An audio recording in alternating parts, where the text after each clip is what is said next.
Assalamualaikum, selamat datang ke channel Sabar dan Suhaimi. So guys, sorry lama gila tak update korang dengan video-video yang terkini. Macam yang korang tahu kalau korang tengok saya punya klip yang sebelum ni, kita orang tengah busy dalam preparation untuk persediaan launching Shrek Nutrition.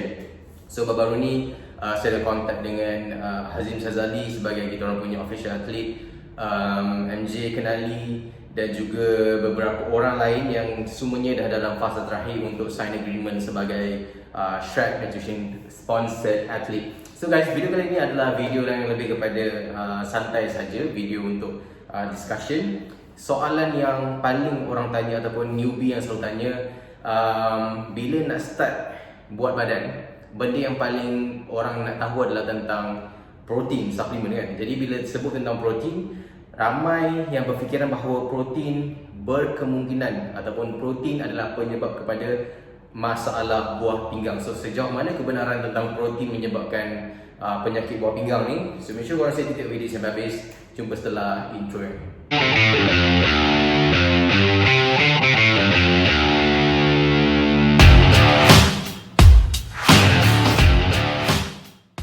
Okay, macam kita tahu, ramai orang kata, okay, kalau ambil protein, jangan ambil protein. Nanti kalau kau ambil protein, nanti kau kena buah pinggang kau rosak, kidney failure dan sebagainya.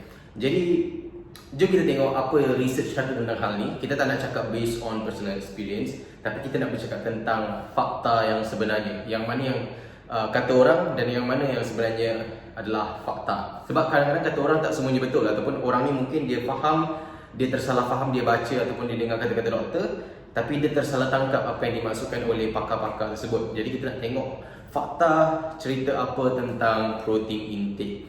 Okay guys, jadi sebenarnya masalah penyakit buah pinggang ni, main contributor dia adalah penyebab utama bukan kerana protein intake, tetapi adalah kerana masalah darah tinggi dan juga masalah diabetes ataupun kencing manis. Jadi ketika ada darah tinggi dan kencing manis, ini yang akan menyebabkan buah pinggang korang berkemungkinan besar untuk kena CKD ataupun chronic kidney disease.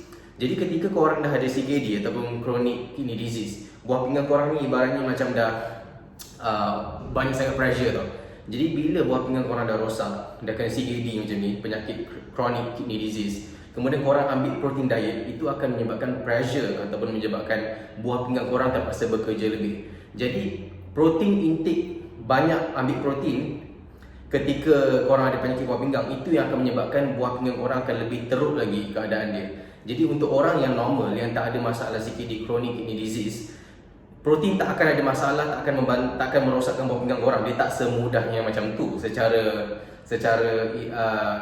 ilmiahnya lah, dia tak akan menyebabkan ambil protein diet dan korang akan menyebabkan korang kena terus penyakit buah pinggang. Jadi yang pertama korang kena check dulu adalah korang punya high blood pressure, korang punya blood pressure dan juga korang punya kadar gula. Okey, diabetes korang ataupun korang ada kencing manis ataupun tidak.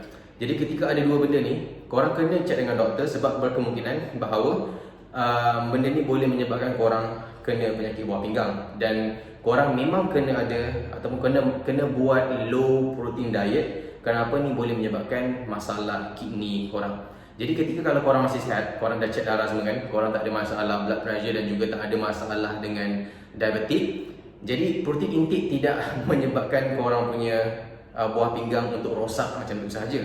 Based on research, sebenarnya protein sangat penting dalam kita punya badan ni. Ketika kita dah kena CKD ataupun masalah penyakit buah pinggang ni, barulah disarankan untuk kita melalui ataupun membuat dipanggil sebagai low protein diet.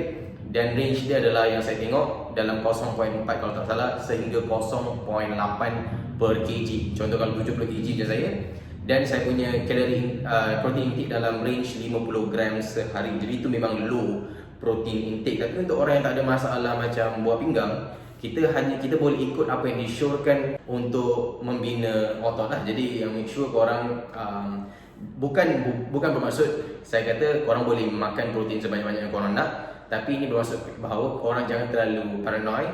Kalau korang ikut range protein yang dibenarkan tu, dalam range yang selamat, InsyaAllah korang tak akan ada masalah, kecuali memang korang dah ada masalah buah pinggang dan korang tak sedar. Jadi itu mungkin yang berlaku pada ramai orang luar sana.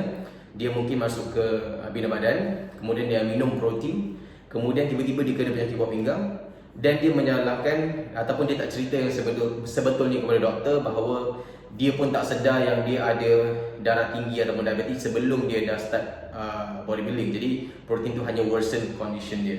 Jadi apa pun guys, apa yang nak saya sampaikan dalam video ni adalah apapun hujung-hujung korang kena bersederhana dalam apa yang korang buat dan make sure korang tak overdo. Okay, jangan ambil protein setiap sejam minum, setiap sejam minum.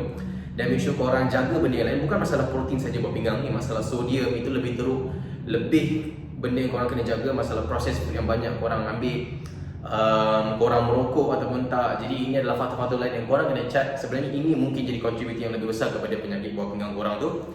Jangan salahkan protein semata-mata. Protein tu hanya mungkin salah satu faktor sahaja, dan itu pun kalau korang dah ada masalah buah pinggang. Jadi untuk secara general dulu, bahawa protein sangat penting untuk kesihatan tubuh badan kita. Kalau kita tak ada protein, dan macam mana kita nak repair muscle damage dan sebagainya. Jadi masalah yang kat sini adalah, key points adalah berlebihan dalam sesuatu tu yang akan menyebabkan penyakit datang.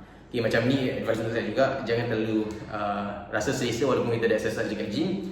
Jangan rasa kita boleh makan suka hati, jangan rasa kita lebih sihat daripada orang lain kan. Jadi apa pun kita kena berhati-hati, ambil neutral, ambil jalan tengah, macam mana supaya kita sentiasa dapat mengelakkan daripada penyakit ni. Tapi kalau korang just nak selamat, korang ikut sahaja yang the most recommended protein intake, dan jangan lebih daripada itu. Walaupun korang mungkin lambat sikit daripada orang lain, tapi korang lambat dengan kadar yang selamat. So guys, itu saja video kali ini. Kalau korang ada apa-apa idea tambahan, komen dekat bawah. Pasal giveaway guys, sorry lama gila tak buat giveaway. Make sure korang stay tune, follow saya di Instagram. Jangan lupa tekan like, belanja like, subscribe, komen kalau korang ada idea apa-apa. Dan jumpa dekat video yang akan datang.